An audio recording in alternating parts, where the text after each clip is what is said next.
Hello friends, आज का हमारा टॉपिक है जो हम ओष्ठगत रोग पढ़ रहे हैं, वातज, पित्तज, कफज और सन्निपातज, जिनकी हम डिटेल करेंगे। तो सबसे पहले आपको पता होना चाहिए जो ओष्ठगत रोग होते हैं वो हमारे 8 होते हैं। वातज, पित्तज, कफज, त्रिदोषज यानी सन्निपातज, रक्तज, मास, मेद और अभिघातज। आचार्य जो वाग्भट है उन्होंने 11 बताए हैं। ये बताने के बाद 3 एक्स्ट्रा कौन से बताए हैं? खंडोष्ठ, जलार्बुद और अर्बुद बताया उन्होंने। ठीक है, अब हम वातज, पित्तज, कफज और सन्निपातज की डिटेल पढ़ते हैं। तो आचार्य सुश्रुत क्या बोलते हैं वातज के लिए? ककर्षो परुषो स्तब्धो, ककर्ष, परुष और स्तब्ध, कृष्णो तीव्र रुगान्वितो यानी कृष्ण वर्ण के और तीव्र रुगान्वितो मतलब जिनमें वेदना अधिक हो। दाल्यते परिपाट्यते ही ओष्ठ है मारुत कोपित, अर्थात उन्होंने बोला है कि जो दोनों ओष्ठ होते हैं वो ककर्ष यानी खुरदरे हो जाते हैं, परुष हो जाते हैं, स्तब्ध हो जाते हैं, कृष्ण वर्ण के वेदना युक्त, और उनमें दाल्यते परिपाट्यते, दाल्यते मतलब दरारें पड़ जाती है और फटने लग जाते हैं, वो जो है वो वात प्रकोप की वजह से होते हैं। आचार्य वाग्भट भी इसमें यही बोलते हैं कि प्रकोपित हुई वायु ओष्ठों को स्तब्ध कर देती है, अधिक वेदना युक्त कर देती है, ओष्ठ फट जाते हैं, कठिन, काले और रुक्ष हो जाते हैं। फिर उन्होंने जो वात है उसका ट्रीटमेंट क्या बोला है, चिकित्सा क्या बोली है?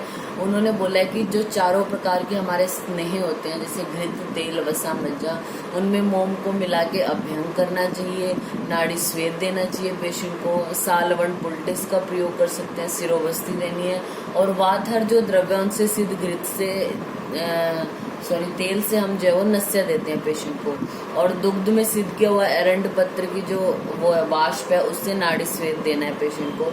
महास्नेह है जो यानी चारों प्रकार के स्नेह उनसे मुलेठी मिलाकर प्रतिसारण भी कर सकते हैं। मॉडर्न में हम वातज जो हमारा ओष्ठ रोग है उसको हम क्रैक्ड लिप से कोरिलेट कर सकते हैं। फिर बात आती है पित्तज की।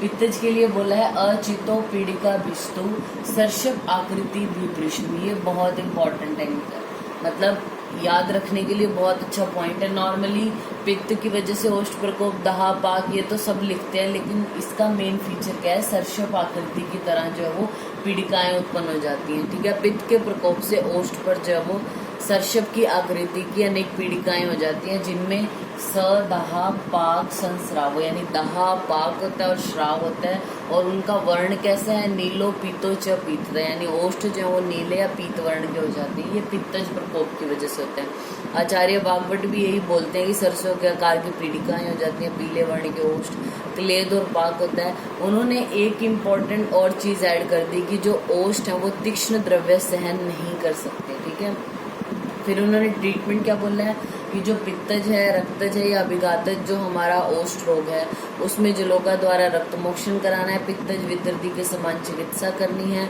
और जो शीतल औषधियाँ हैं गिलोय, मुलेठी, पतंग, इन सब से सिद्ध करके जो घृत है उसका अभ्यंग करना है। मॉडर्न में इसको एपेथोस अल्सर से हम कोरिलेट कर सकते हैं।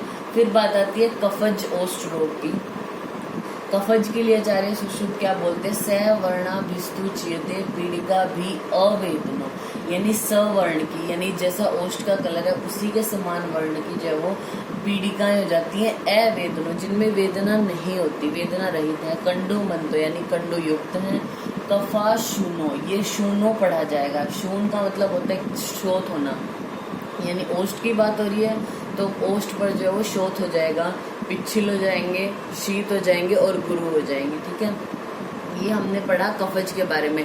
आचार्य वाग्भट क्या बोलते हैं कफज को लेके? जी, जो ओष्ठ है वो शीत वर्ण के, शीत स्पर्श को सहन नहीं कर पाते, त्वचा के समान वर्ण की पीड़िकाएं भारी और शोथ युक्त हो जाते हैं। ठीक है, फिर उन्होंने कफज की चिकित्सा क्या बताई है?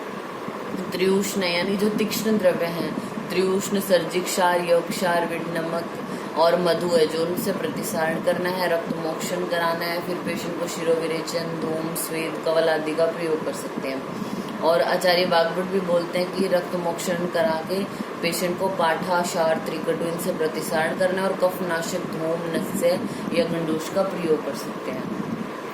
तो फिर आता है सन्निपातज। तीनों दोषों का पढ़ने के बाद हम पढ़ते हैं सन्निपातज। सन्निपातज में जैसा हमें पता है कि तीनों दोषों के लक्षण होते हैं, तो वो किस तरह से याद होंगे?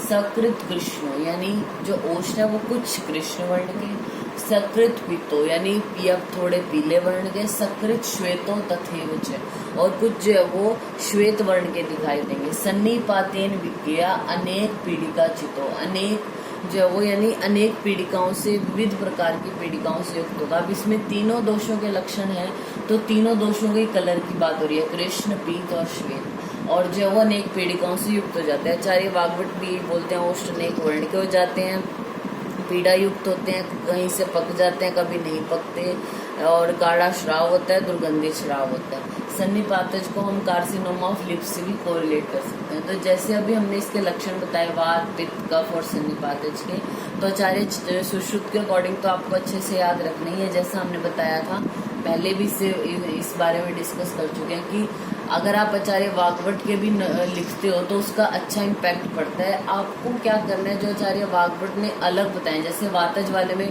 कोई स्पेसिफिक ऐसा लक्षण नहीं बताया जो अलग हो आचार्य सुश्रुत से, तो आपने एज इट इज उसी तरीके से लिख देना, थोड़ा मॉडिफाई करके।